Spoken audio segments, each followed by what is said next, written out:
अरविंद केजरीवाल को मैंने पहले लेटर लिखा था। नया शराब पॉलिसी, नया शराब धोरण निश्चित करते समय क्या करना, क्या सरकार बोल के आपकी जिम्मेदारी है, लेकिन शराब के बारे में आप क्यों बोलते हो?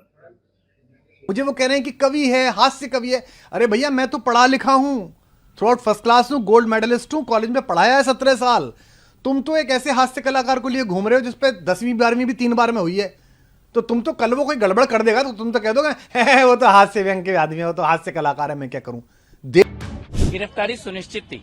जिस प्रकार का उन्होंने रवैया अपनाया और कल हाईकोर्ट ने जो गिरफ्तारी पर रोक लगाने से इंकार किया, उसके बाद ये स्पष्ट था इस भ्रष्टाचार के तार अरविंद केजरीवाल के घर तक जाते हैं। 6 साल का दिल्ली किसी ने टेररिस्ट नहीं कहा, पर हां, आप मुझे यह बताइए, देश को बताइए कि क्या पिछले चुनाव में आपके घर पर टेररिस्ट एसोसिएशन से सिंपैथी रखने वाले लोग, बात कराने वाले लोग आते थे या नहीं थे?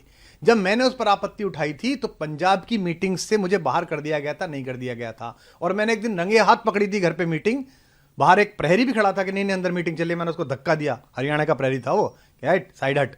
अंदर जाके देखा तो वही लोग बैठे हुए थे। मैंने कहा किनके साथ मिल रहा है? नहीं नहीं कुछ नहीं कुछ नहीं, इसका बड़ा फायदा होगा, इसका बड़ा फायदा होगा। तो माहिर हैं। पहला तो बड़े आत्मविश्वास के साथ सफेद झूठ बोलना कोई भी, और दूसरा एक सूरत बना के ये सिद्ध करना कि पूरी दुनिया जो है उनके पीछे पड़ी हुई है। इस प्रक्रिया से उन्होंने एक समय में पूरे देश का मूर्ख बनाया, फिर हम साथियों का मूर्ख बनाया, फिर एक प्रदेश के लोगों पर डोरा डाला।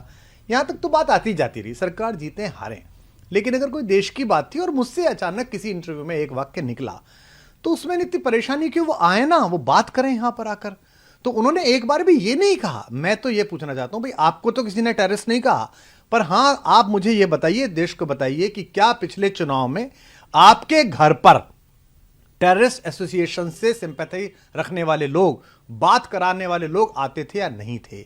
जब मैंने उस पर आपत्ति उठाई थी तो पंजाब की मीटिंग से मुझे बाहर कर दिया गया था, नहीं कर दिया गया था। और मैंने एक दिन रंगे हाथ पकड़ी थी घर पे मीटिंग, बाहर एक प्रहरी भी खड़ा था कि नहीं नहीं अंदर मीटिंग चलिए, मैंने उसको धक्का दिया, हरियाणा का प्रहरी था वो, क्या साइड हट। अंदर जाके देखा तो वही लोग बैठे हुए थे। मैंने कहा किनके साथ मिल रहा है? नहीं नहीं कुछ नहीं कुछ नहीं, इसका बड़ा फायदा होगा, इसका बड़ा फायदा होगा।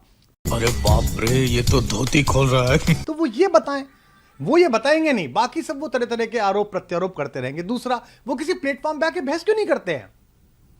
मुझे वो कह रहे हैं कि कवि है, हास्य कवि है। अरे भैया, मैं तो पढ़ा लिखा हूं, थ्रू आउट फर्स्ट क्लास हूं, गोल्ड मेडलिस्ट हूं, कॉलेज में पढ़ाया है 17 साल। तुम तो एक ऐसे हास्य कलाकार को लिए घूम रहे हो जिसपे 10वीं 12वीं भी 3 बार में हुई है। तो तुम तो कल वो कोई गड़बड़ कर देगा तो तुम तो कह दोगे "है, वो तो हास्य व्यंग के आदमी है, वो तो हास्य कलाकार है, मैं क्या करूं"। इतने तेजस्वी लोग हैं हमारे पास। देश का मुद्दा है। और कहते हैं जी राहुल गांधी और मोदी जी एक सुर में बोल रहे हैं। राहुल गांधी और मोदी जी एक दूसरे के खिलाफ चुनाव में भीषण वार प्रहार करते हैं, ठीक है जी, खूब एक दूसरे के राजनीतिक दुश्मन है। लेकिन कम से कम उन दो लोगों में, उन दो पार्टियों में यह तमीज तो है कि राष्ट्रीय अखंडता के मामले में एक हो जाएं। राहुल गांधी अपने पिता, अपनी दादी को इसी राष्ट्रीय अखंडता के मुद्दों पर खो चुके हैं। इसी पंजाब में बलि चढ़ चुकी है। प्रधानमंत्री कश्मीर से लेकर कन्याकुमारी तक भारत का संविधान इकसार कर चुके हैं। तो वो चुनाव में तो लड़ रहे हैं, वो कहां बनना चाह रहे हैं? भारत में मुख्यमंत्री, भारत में प्रधानमंत्री। तुम्हारा तो प्लान, तुम्हारे मुंह से निकलती कैसे हैं बातें? बोलते कैसे हो? और आखिरी बात मैं कहना चाहता हूं आपके माध्यम से, मैं उसे चुनौती देता हूं। मैं यहां बैठ के कह रहा हूं, आम आदमी पार्टी का फाउंडर, संस्थापक, इस देश को तोड़ने वाली किसी भी चीज के खिलाफ मैं खून की आखिरी बूंद तक लड़ूंगा। वो ये कह दे कि मैं खालिस्तान के खिलाफ लड़ूंगा, वो ये कह दे कि मैं खालिस्तानियों के खिलाफ लड़ूंगा, एक खालिस्तानी पनपने नहीं दूंगा, दिल्ली में नहीं पनपने दूंगा, किसी राज्य में नहीं पनपने दूंगा। खालिस्तान मेरे खून की आखिरी बूंद के बाद भी साकार नहीं हो पाएगा, ऐसा बोल दे। एक बार बोलेंगे ना, क्या चुनाव करता है? इतनी बात कहने में क्या दिक्कत है कि मैं खालिस्तान के खिलाफ हूं? मैं कह रहा हूं मेरे खिलाफ तो प्रोपेगेंडा आपने वैश्विक करा दिया, पंजाब में चुटकुले कवि सम्मेलनों के वायरल करवा दिए। पर अब जब ये लोगों को बात पता चली कि तुम्हारा बेसिक इंटेंशन क्या है, तो कह रहे नहीं मैं तो ऐसा हूं और मेरे पीछे पड़ गए। ये विक्टिम कार्ड बहुत खेल लिया, मैं तो गरीब आदमी हूं, मैं तो फला आदमी हूं। बात निकलेगी तो जरा दूर तलक जाएगी। सर, वो अपने आप को तो कह रहे हैं कि मैं असली भगत सिंह का चेला हूं, ये बात वो कह रहे हैं। भगत सिंह किसके लिए लड़ रहे थे? देश की आजादी के लिए। तो इसका मतलब ये अलग देश की आजादी के लिए लड़ रहा है? बताए क्या? कम से कम भगत सिंह के नाम को कलंकित मत करे। खैर ये राजनीतिक बात है, ज्यादा नहीं होनी चाहिए, मुझे इतना ही कहना था। बहुत धन्यवाद। एक सवाल है सिर्फ, चूंकि मैंने एक आम आदमी पार्टी के कई नेताओं से बात करने की कोशिश की, फोन पर तो उन्होंने बात दिया, समय नहीं दिया। उनका ये कहना है कि कुमार विश्वास साहब का पॉलिटिकल एजेंडा है, वो ये बताएं कि वो किस पार्टी में हूं मैं। 2016 के आखिर में लड़ाई हुई, किस पार्टी में हूं मैं आम आदमी पार्टी से निकाला गया हूं, मैंने इस्तीफा दिया है। जो आदमी कहता था स्वराज से पार्टी है, वो जब से पार्टी बनी है तब से खुद ही अध्यक्ष बना बैठा है अपनी जेब में। और आम आदमी पार्टी के दूसरे तीसरे चौथे नंबर वाले कार्यकर्ताओं को बता दूं, ज्यादा ख्वाब मत पालो, अब दामाद जी आने वाले हैं, अब बहन जी आने वाली हैं, ये वहीं ले जाएगा और लोगों को जस्टिफाई कराएगा उन चेलों को, चिंटुओं को। जो स्वराज का शिरोमणि बनता था, जो संविधान की कसम खाता, उसने अपना ही संविधान बदल दिया कि 3 साल से ज्यादा कोई अध्यक्ष नहीं रहेगा, संयोजक नहीं रहेगा, अपना संविधान खुद बदल दिया, मैं जब तक रहूंगा तब तक रहूंगा। तो मैं किस पार्टी में हूं? मैं भारतीय जनता पार्टी में हूं, कांग्रेस में हूं, टीडीपी में हूं, तेदेपा में हूं, लेदेपा में हूं, किस में हूं मैं?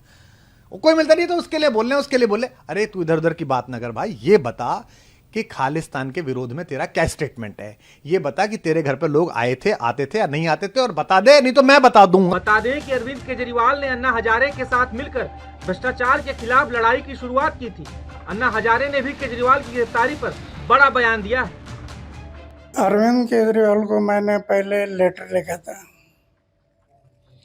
नया शराब पॉलिसी, नया शराब धोरण निश्चित करते समय क्या करना, क्या सरकार बोल के आपकी जिम्मेदारी है, लेकिन शराब के बारे में आप क्यों बोलते हो?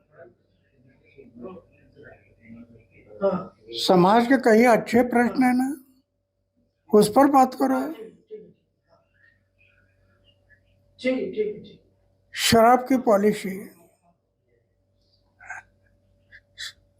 अरे शराब ये बुरी है, ये सब जानते हैं, उसकी पॉलिसी करना कहाँ तक बराबर है?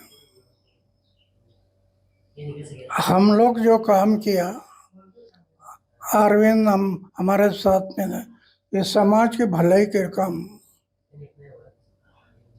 कई सालों से हम लोग करते आए। उनके दिमाग में ये बातें कैसे आ गई पता नहीं। अन्ना, इस बारे में आपने उनको कई बार पत्र भी लिखा था। पत्र भी लिखा, लेकिन उनके दिमाग में ये बात बैठी नहीं और आखिर अटैक हो गया। अभी अटैक हो गई तो कानून और सरकार वो देखेंगे सही क्या गलत क्या है। अन्ना, आखिरी सवाल, कहीं ना कहीं दुख होता है क्या? एक वक्त में अरविंद केजरीवाल आपके साथ आंदोलन में शामिल थे और आज अरविंद केजरीवाल को अटक होते हुए आप देख रहे हैं, कहीं ना कहीं दुख होता है? कहीं ना कहीं दुख होता है आपको? एक वक्त में आंदोलन में अरविंद, दुख नहीं होता, समाज के भलाई के लिए, अच्छे काम के लिए जो हानि पहुंचती उसका दुख होता, क्योंकि मेरे सामने पूरा समाज और देश है। ऐसी बातों के लिए मुझे दुख नहीं होता। कानून के तौर पर कानून देखेगा, सरकार देखेगी, सही होगा होगा। वहीं जाने माने कवि और अरविंद केजरीवाल के साथ लंबे समय तक जुड़े रहे कुमार विश्वास ने भी केजरीवाल की गिरफ्तारी पर अपनी प्रतिक्रिया दी है।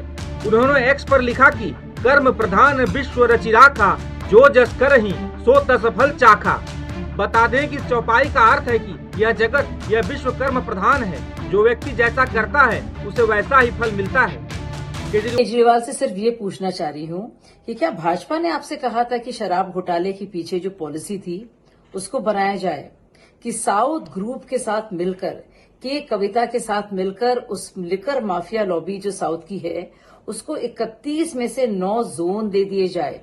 क्या यह भाजपा ने कहा था आपसे कि मनीष सिसोदिया 12% प्रॉफिटियरिंग यानी कि मुनाफे का गुंजाइश दें होलसेलर को, और जहां तक बात है रिटेलर्स की, उनको 188% मुनाफाखोरी की इजाजत दें? क्या ये भाजपा ने कहा था कि इस तरह घोटाला करो इससे गिरफ्तारी सुनिश्चित थी, जिस प्रकार का उन्होंने रवैया अपनाया और कल हाईकोर्ट ने जो गिरफ्तारी पर रोक लगाने से इनकार किया, उसके बाद ये स्पष्ट था इस भ्रष्टाचार के तार अरविंद केजरीवाल के घर तक जाते हैं। 6 साल का दिल्ली की जनता का संघर्ष ये अब न्याय की ओर जा रहा है। मनीष सिसोदिया, सत्येंद्र जैन, अरविंद केजरीवाल, तीनों की राजनीति का अंत तिहाड़ जेल के अंदर ही होना था और दिल्ली की माता बहन बेटियों के साथ जो अत्याचार हुआ, शराब का, नशे का जाल जो फैलाया गया, उसका न्याय होने का समय आ चुका है।